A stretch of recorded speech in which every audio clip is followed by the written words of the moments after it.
Stillwater's hosting cross-country nationals. Cowgirl basketball's chemistry is spectacular.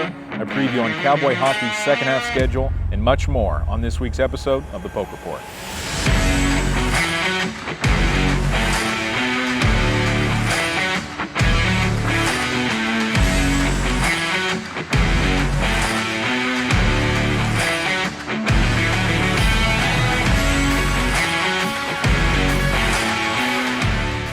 Good afternoon. It is Bedlam week here in Stillwater, Oklahoma. We're outside of Gallagher-Iba Arena. I'm Asa Lucas. And I'm Alex Husky. We have a great show for you today, so let's get right into it.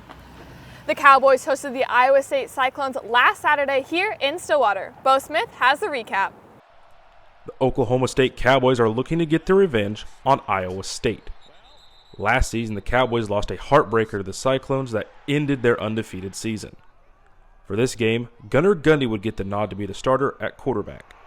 Spencer Sanders had been ruled out before the game kicked off. Let's move over to the second quarter where some scoring action took place. The Cyclones would capitalize on a blocked punt and score a touchdown, putting them up 7-3. Almost immediately after the Cyclones score, Gundy rears back, chucks it deep to John Paul Richardson for an 80-yard touchdown grab to put the Cowboys back on top. Richardson praised Gundy on his throw for the long touchdown. It was a play that we practiced a lot throughout the week, and Coach Dunn always talks about when your number's called, you got to make the play. And so whenever I ran the wheel route and I looked up and saw the ball, Gunnar couldn't have put it in a more perfect spot, so just caught in stride and ran as fast as I could to the end zone. Going late into the third quarter, Coach Mike Gundy would pull Gunnar after throwing his second pick and put in Sanders to finish out the game. Sanders would come in and throw a touchdown pass to help the Cowboys take a 3-point lead. The Cyclones would go for it on fourth down and get stopped before the line to gain, and the Cowboys would take over in the Cyclone territory. The Cowboys would kick a field goal to go up 6. With the Cyclones driving into the Cowboys' side of the field, the Cowboys' defense would stand tall. Colin Oliver would get the game-clinching sack to help the Cowboys win 20-14. Gundy gave the credit to his defense on their excellent performance. Today our defense forced turnovers, stops, put the game away in the end, and our guys were fantastic today on defense. The defense forced not one, not two, but 3 interceptions. This Saturday, the Cowboys take on their in-state rival, the Oklahoma Sooners in Norman. That game kicks off at 6:30 p.m. For the Poke Report, I'm Bo Smith. Thank you, Bo. You know, things are starting to look up and up here for Cowboy athletics. Both Cowboy and Cowgirl basketball is looking a lot better than years previous. So Tony Wetmore is going to give us an update on how that's going. Cowgirl basketball head coach JC Hoyt is finding early success in her first year with the Cowgirls. The Cowgirls only returned 4 players from last year's roster, meaning the majority of the team had not played together until this season. However, you would have never guessed this watching the team compete so far. Statistically speaking, the Cowgirls have dominated their first few opponents on both sides of the ball with an explosive offense and a hard-to-face defense. In their first 3 games, the Cowgirls scored 287 points compared to the 180 points that they allowed. Cowgirl guard Claire Chastain says the team clicked right away this summer. There's a genuine connection, relationship that we have with each other. When we met each other in June, it was just immediate. We all got along, and the relationships that we have built with each other is a lifelong sisterhood that will carry forever, and you could just see it. It just shines on the court. This chemistry from off the court can definitely be seen on the hardwood as well. It's pretty impressive for a team that's just getting started, and Coach Hoyt is proud of her Cowgirls thus far. To be on a mission with a group of women who just are so bought in. They have been from the very beginning. Although these are just our first couple games, we've been doing this a long time, since June, and they have busted their tails. They came here because they wanted to do something special and lay a really great foundation that we can all be proud of. And that's why I get emotional, because they do it every single day. And I'm just really thankful to get to be a part of it. The Cowgirls will look to continue this run of wins and improving their already explosive offense. For the Poke Report, I'm Tony Wetmore. Thank you, Tony. Speaking of basketball, let's check out how our pro pokes are doing in the NBA. First up is the Oklahoma City Thunder's Lindy Waters. Waters is on a two-way contract with the Thunder, so he has the ability to play for both the Thunder and the Thunder's G League affiliate, the OKC Blue. Waters finished with 19 points in the Blue game against the Santa Cruz Warriors on Friday. He knocked down 5 threes in the loss and is averaging 15 points per game on the season during his time playing with the G League. Next up is the Detroit Pistons guard, Cade Cunningham. Cunningham is averaging 19.9 points, 6 assists, and 6.2 rebounds per game this season. Even with Cunningham playing at an elite level, the Pistons are sitting at the bottom of the Eastern Conference with a record of 3-12. Cunningham is currently out with a shin injury and expected to return at some point after next week. The third and final pro poke is Marcus Smart. Smart is averaging 10.5 points, 7 assists, and 3.1 rebounds per game. The Celtics are sitting at 12-3 and are in second place in the Eastern Conference. OSU's fans' next chance to see Smart in action is on Monday night as the Celtics battle the Bulls in Chicago. Always great to check in on the pro pokes and see how their careers are playing out in the big leagues. Up next, we'll be checking out the Bedlam game this weekend and take a look at the entire history of the Bedlam series. That and more up next on the Poke Report. I want to show you something. This is the money we could save by switching from fresh packed California crushed tomatoes to concentrated tomato paste. I want to show you something too. I got a new door. Go take a look at it.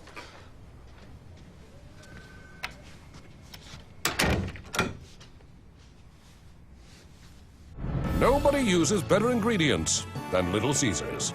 Like fresh-packed California crushed tomatoes. Pick up a large, deep dish for just $8. Pizza. Introducing Lincoln Black Label at Diffie Ford Lincoln. Designed to impress those with impeccable taste, Lincoln Black Label features a collection of interior themes and a host of exclusive membership privileges inspired by attention to detail and a love of automobiles. With Lincoln Black Label, you'll enjoy an extended premium maintenance plan that covers wear items or even remote vehicle delivery. Lincoln Black Label isn't about luxury ownership, it's about membership. Lincoln Black Label, exclusively at Diffie Ford Lincoln. At ASAP Energy, our goal is to provide the best customer service for whatever our clients need. My relationship with ASAP Energy came about in 2007. I was wanting to build a convenience store. I didn't know how to do it. I'd never been in the business. I just felt comfortable with Rick. And so I knew that I wanted to do business with a guy like that. Integrity, loyalty, and family. I would recommend that to anybody. Thanks for taking a chance on me. At ASAP Energy, everything matters.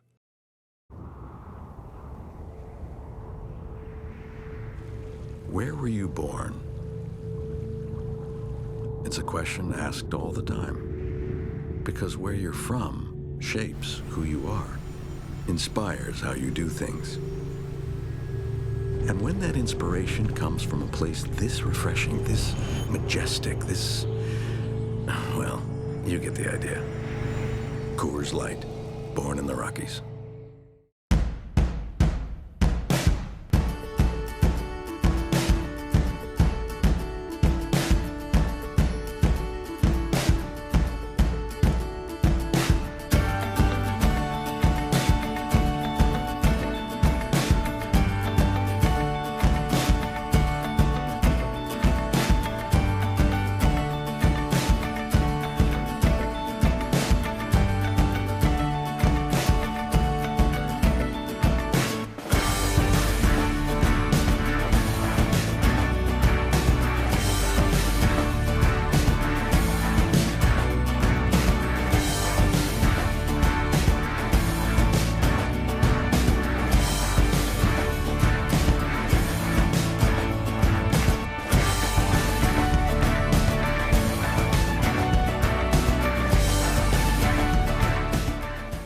Welcome back to the Poke Report. I'm Alex Tusky. And I'm Asa Lucas. You know, this is a big week in Bedlam football history. This could be the last time that both of these teams face each other. Dylan Taylor has more.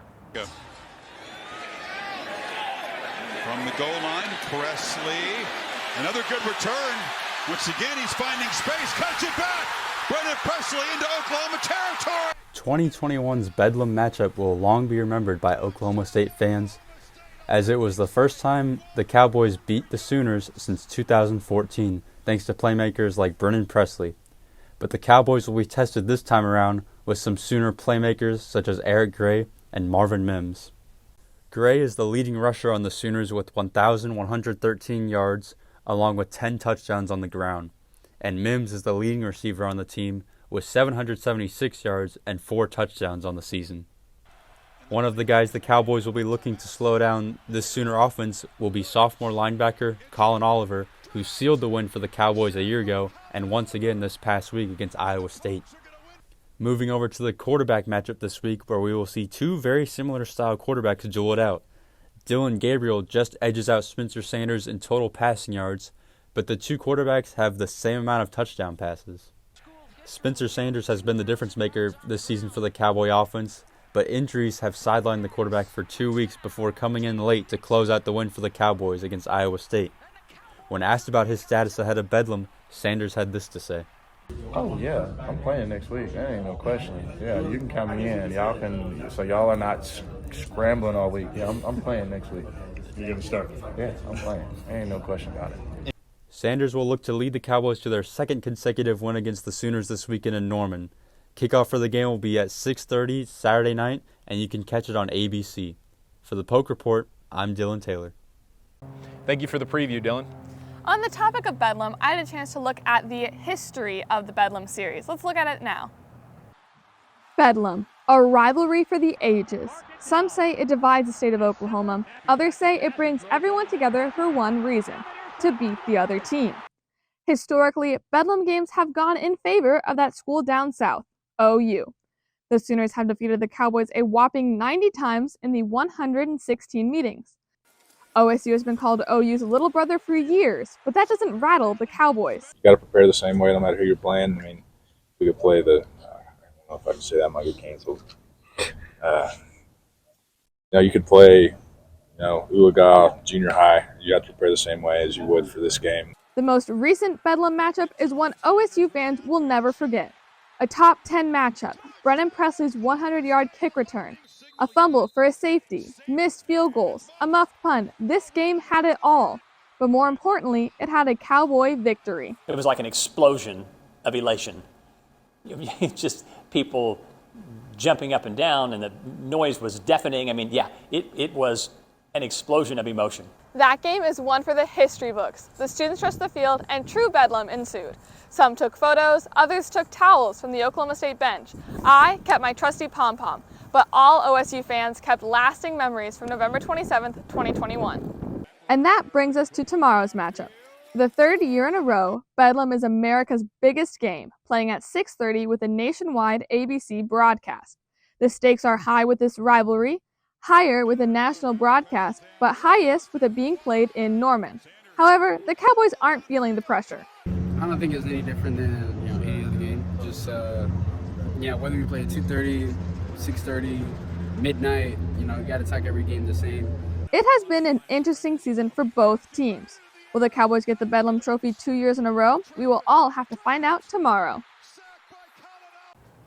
I don't know about you, Asa, but I feel this year is for sure a toss-up. We'll have to talk to Jace later on in the show with our predictions. It's always interesting to see the past of Cowboy football, but now it's time to look towards the future and see what we have on the horizon.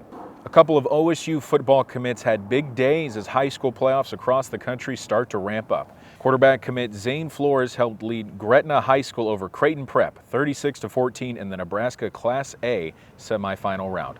Flores threw for 158 yards and 1 touchdown in the win as Gretna moves on to play Omaha West Side in the state championship. The former Elite 11 invitee has had a very productive senior season at Gretna thus far, throwing for over 2,700 yards and 28 touchdowns to only 4 interceptions. Dell City defensive lineman Jaden Foreman committed to Oklahoma State in November of last year, and his Eagles defeated Bishop Kelly 41-14 in the first round of the Oklahoma 5A playoffs. Foreman recorded 7 total tackles and a monstrous 4 sacks as Dell City cruised past its first round matchup. His Eagles will play at Carl Albert this Friday in the quarterfinal round. Right in our own backyard, Stillwater Center, Jacoby Sanders has a big game on Friday against Bartlesville in the second round of the Oklahoma 6A2 playoffs after the Pioneers had a bye last week. Sanders committed to OSU in January and is currently rated as the 95th ranked interior offensive lineman in the country and the 15th overall prospect in the state of Oklahoma by 24/7 Sports. The Pioneers went a perfect 12-0 this fall and hope to avenge their semifinal loss in last year's playoffs. Linebacker commit Powasa Utu helped lead Kendale over La Vega in the first round of the Texas Class 4A Division I playoffs by a score of 10-7.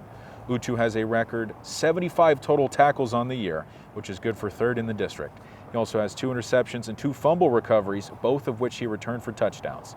He is the 94th ranked linebacker in the country, according to 247 Sports.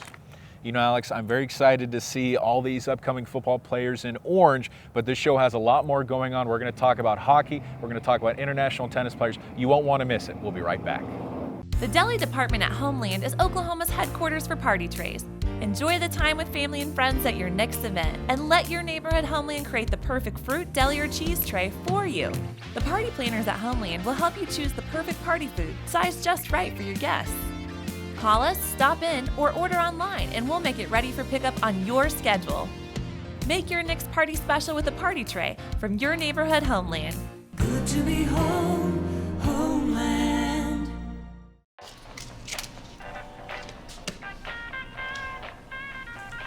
Love these things. Hilarious. Sorry, force of habit. As long as you are you, it's Miller time.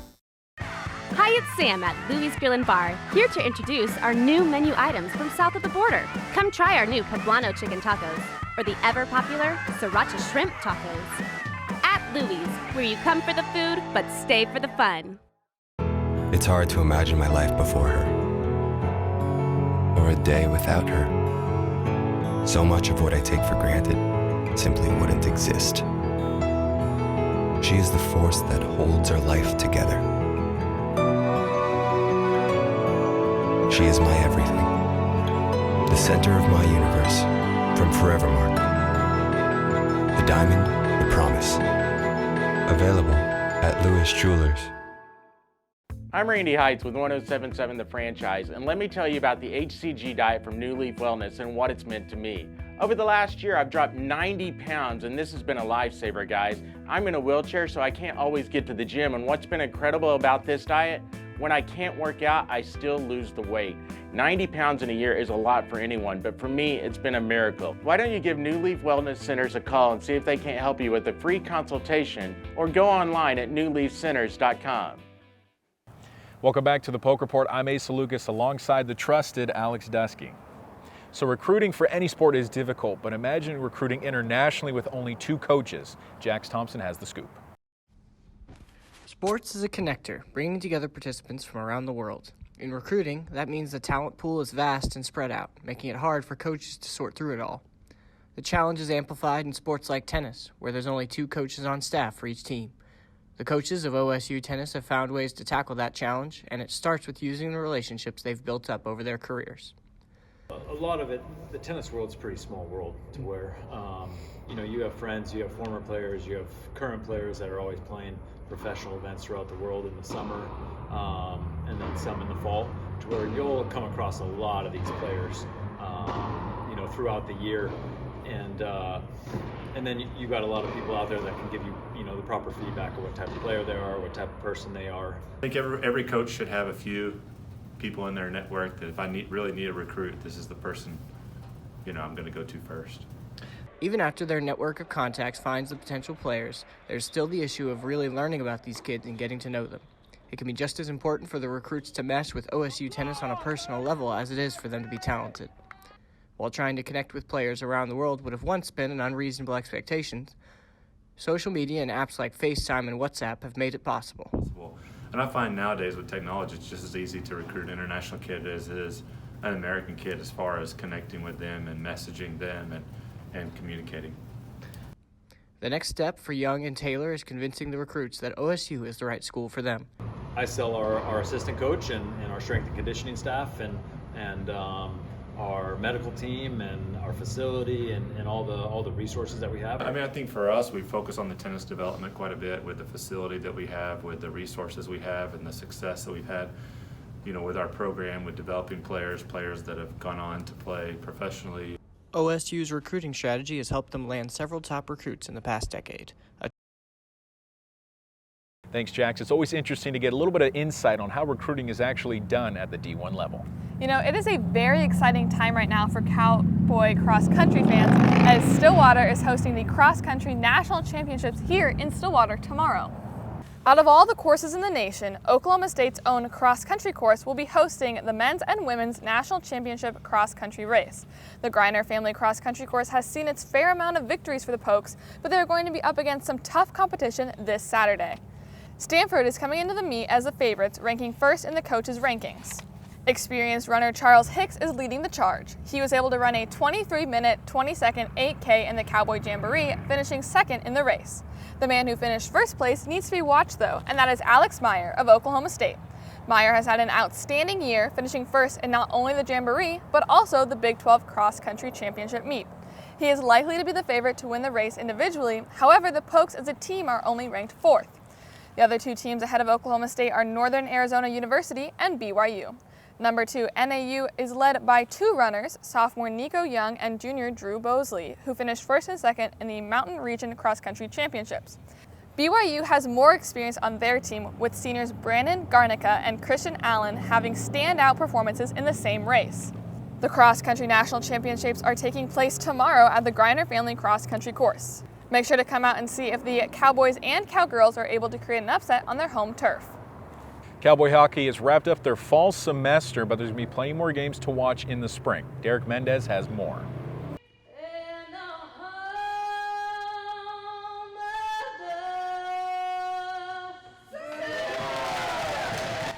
The Oklahoma State hockey team has undoubtedly grown to be a more prominent and publicized club team in its second year for OSU. The 2022-2023 season is at the brink of the halfway mark after last weekend's cancellation of the team series against Baylor. There is no question that the establishment of a newly formed team brings with it the excitement and eagerness to make a name for itself, but this also intertwines with the hurdles and defeats needed to achieve that success. While the Cowboys finished with a winning record last year, their current record stands at 3 wins and 8 losses. The team is also suffering a negative goal differential, recording a total of 33 goals but conceding a total of 72. Overall, it is evident the team has been struggling so far this calendar season, but it is also clear that they play with heart and passion every game, and their latest Bedlam series may have flipped the switch for them. While OU took the victory and looked the far better side in the first game, OSU put on a heroic performance to win in overtime of Game 2, which created an incredible and historic moment for the players and fans. The one event left for the Cowboys before the new year is the College Hockey Classic on December 2nd and 3rd, which will be held at the Allen Event Center in Allen, Texas. Their 2023 schedule has been posted, which will commence January 20th and end February 25th. The team has attracted large crowds from its loyal and true fans so far, so continue to show support for the Cowboys as they look to end the year off strong. Reporting for the Poke Report, I'm Derek Mendez. Thank you, Derek. I know personally I'll be attending a hockey game to give the Cowboys that playoff push support that they need. All right, well, let's switch back over to football. With only a couple weeks left in the Big 12 regular season, we are now joined by none other than our Big 12 expert, Jace Andrews. Hello, sir. Hello, everybody. Hi, Alex. How we doing today? All right, well, Jace, let's start off. Last week in the Big 12 was a week unlike the rest of them. Very crazy. What are your thoughts? Well, I mean, first of all, you got to talk about the TCU win in DKR, Austin. You're playing the Longhorns, playing Quinn Ewers, who is this perfect recruit that did not play perfect at all. Started 0 for 8, I think, had an interception. So I don't know what to make of that game because in some ways I feel like Texas didn't play as well as they could have. But in the other way, did TCU make them play that way? Because the offense only scored 3 points. 7 of Texas's points came on defensive score. So, I mean, TCU may be legit. We're kind of seeing it through, but they still got 2 more games to go through the Big 12. The Big 12 is really, really talented. Well, before we get into those predictions, let's take a look at our season standings. Last week was a tough week for me. I was 1 of 2, with Texas being one of my losses and Texas being your guys' losses as well. You were 2-1, so now Jason and I are tied 11-8, and Asa, you are 10-7. Almost so there. Nipping at our heels. A game behind, and I'm still catching up. All right, well, let's move into our predictions. Another team that was a big letdown for me were the Baylor Bears, losing. I don't even remember that final score, but Baylor scored, 3 points? Yeah, that game was a total domination by Kansas State. It was in Waco. They were promoting a blackout game and then just get shellacked by the Wildcats. So obviously Waco probably isn't that terrifying of a stadium to play at, But the undefeated Horned Frogs are traveling to Waco tomorrow. Asa, who do you have winning this one? That's a weird question to me. I can't believe we're kind of discussing it. Baylor's a big letdown. They continually they've let down this season. Aranda does a great job, but TCU's doing great. I'm going with the Horned Frogs. I'm going to say this. Last year, Baylor took on TCU. Baylor was in this position. TCU was a letdown season. Baylor only had one loss. They were looking to kind of become the conference champ and then go to the playoff. TCU beat them and Amon G. Carter. This year, is Baylor going to do the same? No, TCU's going to win. I'm sorry. I wish they were, but TCU's going to win. I will say I would not be surprised if Baylor comes out and plays competitively, but I just don't see TCU winning. After last week's performance? That's the problem, but here's the thing with Baylor. 1 week on, 1 week off. They'll beat a good team and then lose horribly like that. That's Big 12 football. Correct. Well, I guess that's true. I have TCU winning as well. They really haven't shown us anything to not pick them in this game. Moving on to another key matchup that we have selected. 2 Big 12 teams. One has 5 wins, one has 4 wins. There's 2 weeks left, meaning those teams could get bowl eligible. The 5-win team, Texas Tech Red Raiders, taking on the 4-win team, the Iowa State Cyclones, up in Ames, Iowa. Jace, what are your thoughts?